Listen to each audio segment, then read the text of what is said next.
প্রতারণা এগুলো তো এখন পাবলিক খুব ভালোভাবে বুঝে গেছে। আজকে রাজুতে ঘটনা হয়েছে কি, গত 2-3 দিন ধরে হাসনাত আব্দুল্লাহ মিয়া তার ফেসবুকে প্রচুর পরিমাণে প্রচারণা চালাইতেছিলেন যে আজকে বিকাল 3:30টার দিকে আওয়ামী লীগ নিষিদ্ধের জন্য তারা একটা গণসমাবেশ করবে।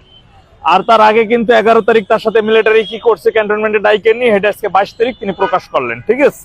এবং সেনাবাহিনীকে দেখে নেওয়ার মতো হুমকি দিলেন। আর এক সমন্বয়ক সেনাবাহিনীর কোনো সাজোয়া যান বা গাড়ি যদি ঢাকা এরিয়াতে ঢুকে সেটাকে ভাঙিয়ে দেওয়ার জন্য নির্দেশনা দিলেন আর কি। যাই হোক, তো আজকে তিনি এই টিএসসি তে যে রাজু ভাস্কর্যের এইখানে যে পাদদেশে তাদের যে একটি আওয়ামী লীগ নিষিদ্ধের যে গণসমাবেশে ডাক দিলেন, সেই গণসমাবেশে দেখলাম তার ফেসবুকে প্রায় 1,89,000 প্লাস রিয়েক্ট করছিল।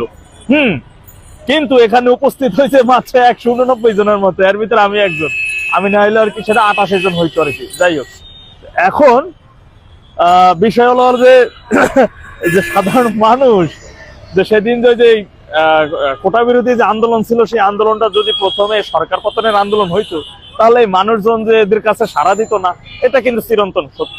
বৈষম্য বিরোধী আন্দোলনে আমি নিজেও একজন যুক্ত ছিলাম, যে বৈষম্য বিরোধী কোটা বিরোধী আন্দোলনের সাথে পর্যায়ক্রমে সেই আন্দোলনটা ধীরে ধীরে সরকার পতনের একটা আন্দোলন চলে আসে এবং সরকারের পতন ঘটে। কিন্তু এদের দাবির কোনো শেষ হয় না। সরকার পরে আসে এক দফা সরকার পতন, আওয়ামী লীগের পতন হয়, ঠিক আছে। এখন পতন হয়ে গেল সরকারের, এরপর তাদের দাবি আসলো কি আওয়ামী লীগ নিষিদ্ধের। এখন নিষিদ্ধ অনেক সমন্বয়ক আবার শুধু নিষিদ্ধ করলে আওয়ামী লীগ নিশ্চিহ্ন করে দিতে হবে, এখন নিশ্চিহ্নেরও দাবি আছে, ঠিক আছে।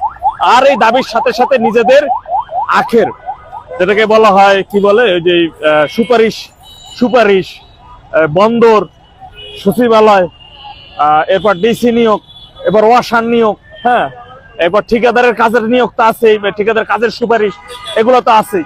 এই রমরমা ব্যবসার জন্য যখন সেনাবাহিনীর পক্ষ থেকে এদের বিরুদ্ধে একটা চাপ প্রয়োগ করা হলো যে দ্রুত সময়ের মধ্যে 7 মাস অনেক হয়েছে, এনাফ ইজ এনাফ, ঠিক আছে। যখন চাপ প্রয়োগ করলো যে এদের যে সমর্থন, সেই সমর্থন থাকবে না, কারণ এখন তো তারা সাধারণ মানুষ না, এখন তারা একটা রাজনৈতিক দলের নেতা হয়েছে, ঠিক আছে। তো ঠিক এই মুহূর্তে সাধারণ মানুষের মন এবং চিন্তা চেতনা ঘুরেই ফেলার জন্য মূলত তারা এখন আওয়ামী লীগ নিষিদ্ধের বিষয়টি সামনে নিয়ে আসে। এত সোজা, সবকিছু এত সোজা মানুষের।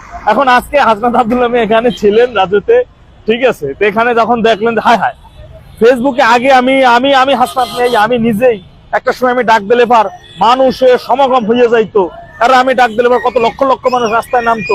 শালা আমি ফেসবুকে স্ট্যাটাস দিলাম, লোক রিয়েক্ট হইলে 1,89,000 প্লাস, আর মানুষ সামনে লোক আছে 190 জন।